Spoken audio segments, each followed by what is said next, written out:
사랑하는 불화 생명나무교회 성도 여러분, 계속해서 룻기 강해를 진행하도록 하겠습니다.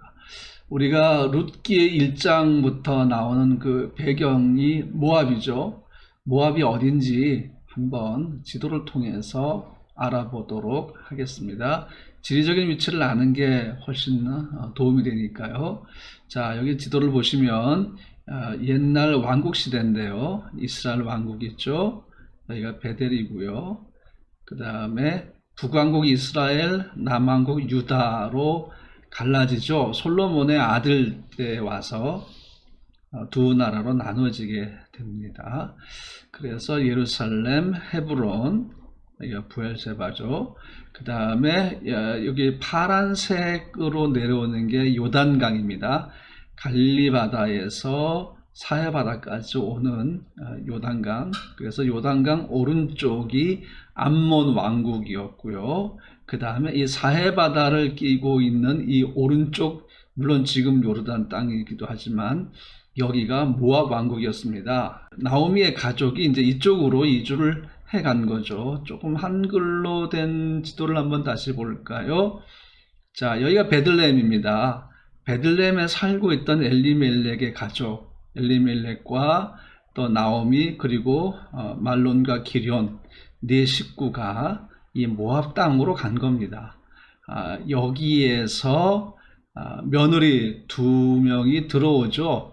룻과 오르바란 이름의 모압 여성이 엘리멜렉 그 유대인 가정의 며느리로 들어오게 됩니다.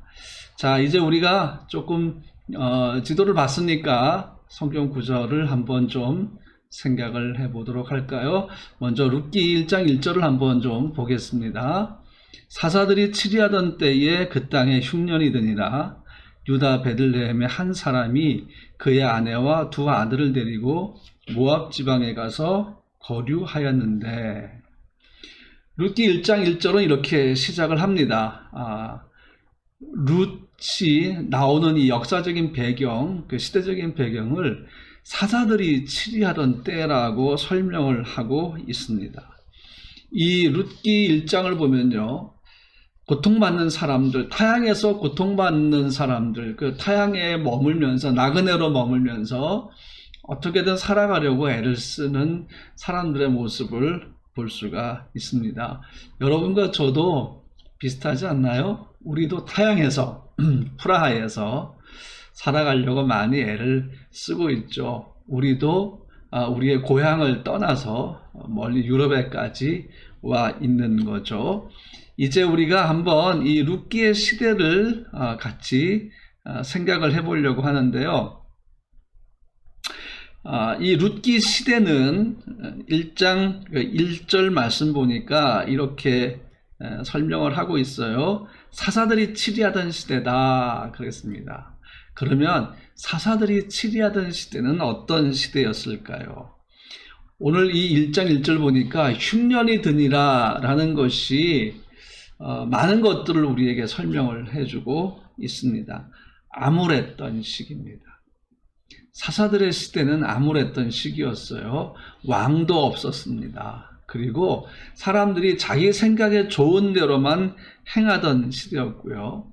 그래서 이스라엘 사람들이 하나님을 떠나고 우상을 섬기기도 하고 타락하던 시기였습니다. 그래서 암울했던, 영적으로도 암울했지만 전체적으로도 암울했던 시기가 바로 이 사사 시대였습니다. 죄를 지으면 아주 비참한 삶을 살게 되었고, 회개하고 하나님께로 돌아오면 다시 기쁨과 평안을 누리던 시대였죠. 사사 시대에는 반복적인 패턴이 7번이나 나옵니다. 그 패턴이 뭔가 하면 하나님의 복을 받아요. 하나님을 열심히 예배하고 말씀을 따라 사니까 그러다가 우상을 숭배하게 되죠. 타락하는 것입니다. 그러면 하나님이 징계하세요. 특히 이방인의 침략을 통해서 징계를 가하시죠. 그러면 고통 속에서 그들이 징계를 받다가 회개하면 하나님이 다시 그들의 회개를 받아들이시고 다시 그들을 회복시켜 주시면 또 평안을 누리죠. 또 그렇게 평안을 누리다가 또 어떻게 되나요? 다시 또 세상 것에 빠져서 하나님을 떠나는 일, 그것이 이제 반복이 되는 거죠. 한번 제가 이렇게 정리를 해봤어요. 하나님의 복으로 평안을 누리다가 우상 숭배로 타락하고, 그러면 하나님이 징계하시죠. 이방 족속들의 침략으로 고난을 당하고 고통스러운 가운데 회개하고 하나님께로 돌아오면 하나님이 구원해 주시고 다시 하나님의 복으로 평안을 누리다가 또 다시 우상 숭배로 타락하고, 이 패턴이 사사기에는 7번이나 나왔다는 거죠. 그러니까 여러분, 사사 시기는 절망의 시기였습니다. 상당히 암울했던 시기입니다.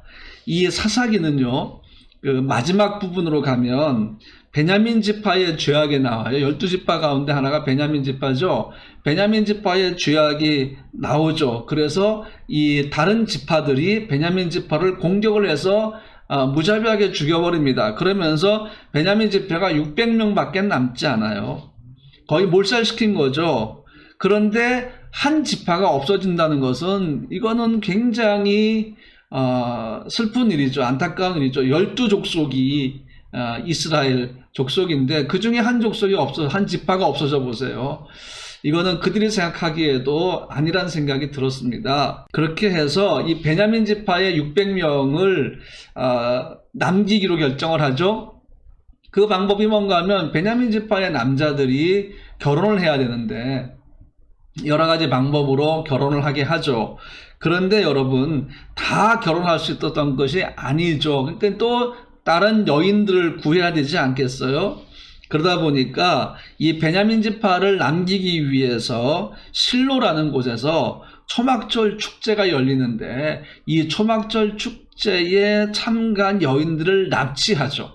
납치해서 아내를 삼는 것으로 마무리가 됩니다. 이것이 사사기 21장 25절 말씀에 그 모든 상황들을 설명해 주는 걸로 사사기가 끝나는데요. 한번 볼까요? 그때 이스라엘에 왕이 없으므로 사람이 각기 자기의 소견에 옳은 대로 행하였더라. 사사기는 이렇게 끝납니다. 사사기 21장 25절은 이렇게 끝나요. 이 표현이 여기만 나온 게 아니라 한 번 더 나오게 됩니다. 사사시대에는 사람들이 하나님의 뜻을 떠나서 자기들이 생각하고 자기들이 옳게 생각하는 대로만 행했다 라는 것을 보여주죠. 암울했던 시기입니다. 비참하고 절망적인 이야기로 마무리되는 게 바로 사사기죠. 그런데 여러분, 이 사사기 뒤 여전히 사사기에 암울하고 흉년이 들고 고통받는 시대에 흐름을 이어가면서 나오는 게 바로 룻기 이야기란 얘기죠. 그래서 룻기 1장 1절에서 5절은 사사기가 얼마나 암울했는지를 보여주면서 사람들이 자기 소견대로 옳다고 생각하는 대로 행했다, 이렇게 설명하잖아요. 그러면 엘리멜렉, 베들레헴에 살고 있던 엘리멜렉도 자기 가족을 데리고, 베들레헴이 흉년 드니까 모압 땅, 이방 땅으로 건너간 것도 뭔가 하면요, 자기 소견대로 행하는 겁니다. 하나님께 여쭤보지도 않고 하나님의 뜻이 무엇인지 구해보지도 않고, 그리고 특히 하나님의 성전이 있는 이 가나안 땅, 그 가나안 땅에서 이방 땅으로 간다는 것은 하나님을 떠나는 것을 의미하는 것이거든요. 역시 자기 소견대로, 하나님의 뜻대로가 아니라 자기 소견대로 무엇인가를 결정을 하는 거죠. 그래서 엘리멜렉이 가족들을 데리고 약속의 땅 가나안을 떠나서 모압 땅으로 간 것은 사사시대의 백성들의 모습을 그대로 보여주고 있는 거죠. 그러면 여러분, 가나안 땅, 이 베들레헴은 약속의 땅입니다. 그런데 이 베들레헴, 다시 말하면 오늘 우리말로 번역하면 떡집이란 말이에요. 이 떡집에 지금 가뭄이 들었습니다. 흉년이 찾아왔습니다. 다시 말하면 떡집에 떡이 없는 거죠. 왜 떡집에 떡이 없을까요? 하나님이 약속하신 땅 아닙니까? 젖과 꿀이 흐르는 땅 아니에요? 근데 왜 이 약속의 땅에 먹을 것이 없고 흉년이 들어서 살기 어려워졌을까요? 당연히 이스라엘 백성들이 사사시대의 그 패턴대로 살아가는 걸 보여주는 거죠. 우상숭배, 타락, 하나님을 떠난 거죠. 그러다 보니까 어떻게 돼요? 떡집에 떡이 없게 되는 거죠. 이럴 때는 회개하면서 하나님의 도우심을 기다려야 할 텐데 오히려 엘리멜렉과 그 가족은 하나님의 약속의 땅, 하나님의 성전이 있는 그 약속의 땅을 떠나서 이방신들의 땅으로 가는 거죠. 세상 것 바라보고 사실은 간 겁니다. 오늘날도 마찬가지예요. 우리가 어려운 시기로 들어갔다고 해서 세상의 방법을 의지하려고 하고 하나님을 떠나고 하나님을 버리고 하나님을 원망하고 하나님을 예비하지 않는 것, 바로 그 모습인 거죠. 하나님으로부터 점점 멀어지는 것, 어려워지면 멀어지고 평안하면 가까워지고 뭐 그런 패턴인 거죠. 하나님은 우리를 눈동자같이 귀하게 여기시는 분이라고 주일날 제가 설교했지 않습니까? 우리도 하나님을 그렇게 여겨야 한다는 거죠. 하나님도 우리에게는 너무 소중한 존재라는 것이죠. 그래서 우리가 평안하든 평안하지 않든 하나님을 의지하고 하나님과 함께 걸어가는 게 필요해요. 우리는 힘들 때 다른 사람을 의존하려고 하지 않습니까? 그런데 성경은 뭐라 합니까? 방백을 의지하지도 말고 도울 힘이 없는 인생도 의지하지 말라 그랬습니다. 우리가 의지할 분은 하나님밖에 없습니다. 그 하나님이 우리와 지금도 함께 하시죠. 그분은 무능력한 분이 아닙니다. 그분은 능치 못함이 없으신 분입니다. 그러므로 모든 상황 속에서 우리를 구원해 주실 분이라는 거죠. 우리가 믿음으로 구할 때에 하나님께서 우리의 그 기도에 응답해 주시는 분입니다. 그 기도의 사람 조지 밀러는 그의 인생 동안 5만 번 넘는 기도의 응답을 받았다고 했습니다. 여러분, 기도는 허공에 외치는 메아리가 아닙니다. 우리의 마음 속에서 그저 이렇게 됐으면 좋겠다라고 단순한 바람으로 하소하듯이 하는 얘기가 아닙니다. 기도는 하나님을 향하는 것이고 하나님은 그 기도에 반드시 응답하시는 분이라는 사실이죠. 우리의 생각, 우리의 소견보다 더 중요한 것은 하나님의 생각, 그분의 뜻이 무엇인가 하는 것입니다. 자, 여러분, 이 사사기 말기 시대가 이제 룻기에서 보여지고 있죠. 이 사사기 말기 시대를 얘기하려면 부가적인 설명으로 조금 더 제가 여러분에게 설명드릴 게 뭔가 하면요. 이 사사기 말기 시대에 등장한 인물이 엘리 제사장하고 사무엘의 사역 이야기가 나옵니다. 이 사무엘은요, 사사시대와 왕정시대를 연결시키는 아주 중요한 인물입니다. 왜냐하면 이스라엘의 왕을 세울 때 하나님이 사무엘을 통해서 두 명의 왕을 세우지 않습니까? 바로 초대 사울 왕하고 두 번째 왕인 다윗 왕이라는 거죠. 그러므로 사무엘은 사사시대와 왕정시대를 연결시켜주는 아주 중요한 선지자가 된다는 것입니다. 사무엘이 사울을 왕으로 세우죠. 하나님의 뜻을 따라. 그래서 사사시대가 마무리가 돼요. 사사시대가 마무리가 되고 왕정시대가 열리는 거죠. 다윗에게 기름 부어 왕으로 세우지 않습니까? 이러한 시대의 흐름 속에서 사무엘만이 아니라 룻기도 사사시대와 왕정시대를 연결시켜주는 다리 역할을 하고 있습니다. 이어주는 역할, 브릿지 역할을 하고 있는 거죠. 자, 그러면 생각해 보세요. 지금 힐링이가 올라왔는데 양해해 주시기 바랍니다. 은혜 받으러 온 고양이라고 생각하시고 말씀에 경청하는 양이입니다. 자, 사무엘의 역할, 사사시대와 왕정시대, 그거는 뭘 얘기해요? 정치를 얘기하죠. 정치. 그러니까 사무엘은, 선지자는 사사시대와 왕정시대를 이어주는 정치, 그리고 종교적인 그 다리 역할, 브릿지 역할을 하는 거죠. 그런데 여러분 보세요. 사사기 뒤에 뭐가 있어요? 룻기가 있는 거죠. 그럼 이 룻기는 왜 사사기 뒤에 있을까요? 문화적인 흐름을 보여주는 것입니다. 룻기는 우리에게 문화적인, 그 당시의 문화 관습, 사람들이 어떻게 살아갔는가 하는 것을 우리에게 설명해 주고 있어요. 정신은 좀 딱딱하죠? 머리 아프죠? 골치 아프죠? 그런데 그 속에서 이 룻기는 문화적인 이야기, 그림 같은 이야기, 그 스토리텔링, 한 가문의 이야기를 우리에게 들려주는 거죠. 우리의 마음에 좀 더 여유를 주는 거죠. 그런데 이 룻기의 핵심 스토리가 뭐예요? 룻이라는 이방 모압 여인이 다윗의 조상이 되는 거 아니겠습니까? 다윗의 증조 할머니가 되잖아요. 그러면서 다윗의 혈통에서 나중에 누가 탄생하십니까? 메시아, 예수 그리스도가 탄생하는 거죠. 룻기는 그래서 문화적인 이야기를 다루면서도 굉장히 영적으로 중요한 하나님의 선교 계획에서 아주 키와 같은 역할을 한다는 것입니다.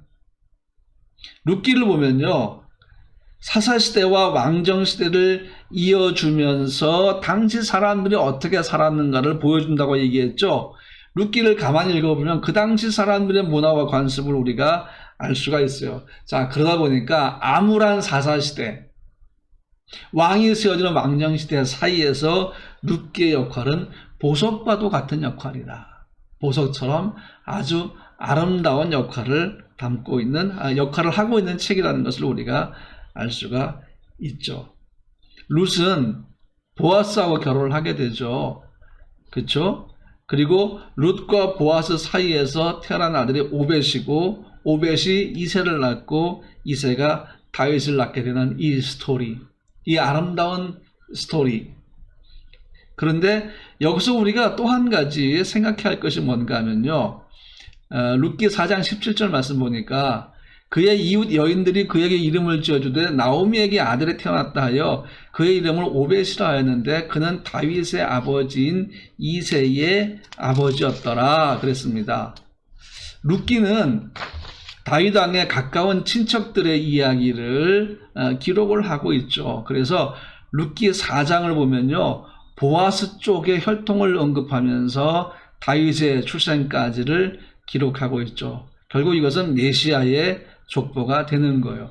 룻기가 담고 있는 이 아름다운 이야기, 다윗의 혈통에서 메시아가 탄생하는데 그 탄생지는 베들레헴이 될 것이고 그는 다윗의 자손이라고 불릴 것을 예고하는 그 책이 바로 이 룻기라는 것입니다. 그러니까 단순히 한 여인의 삶에 대한 이야기로 끝나는 것이 아니라는 거죠. 그래서 굉장히 중요한 역할을 하는 책입니다.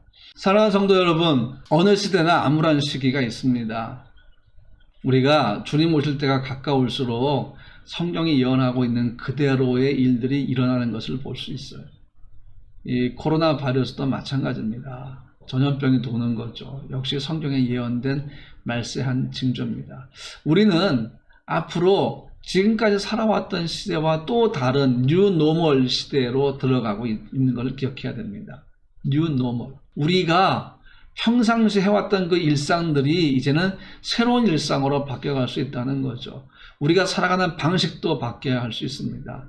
여러분, 그래서 저는 요즘 계속 기도하는 게 뉴노멀 시대에 맞는 문화선교 전략과 우리 프라 생명나무 교회의 목회에 대한 것들을 기도하고 있습니다.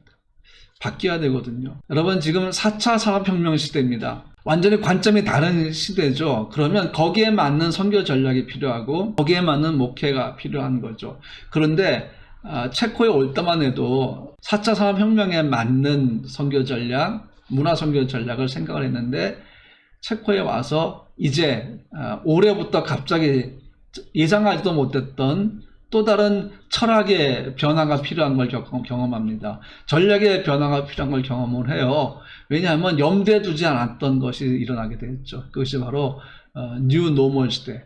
바이러스 하나 때문에 우리가 전혀 다른 생활 패턴으로 들어갈 수밖에 없는 현실을 보는 거죠.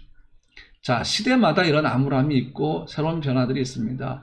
그런데 시대는 변하고 상황은 변해도 변하지 않는 것이 있어요. 그게 뭘까요? 하나님의 능력, 우리를 사랑하시는 그분의 사랑, 그분의 임재, 그분의 계획입니다. 하나님은 변하지 않는 분이에요.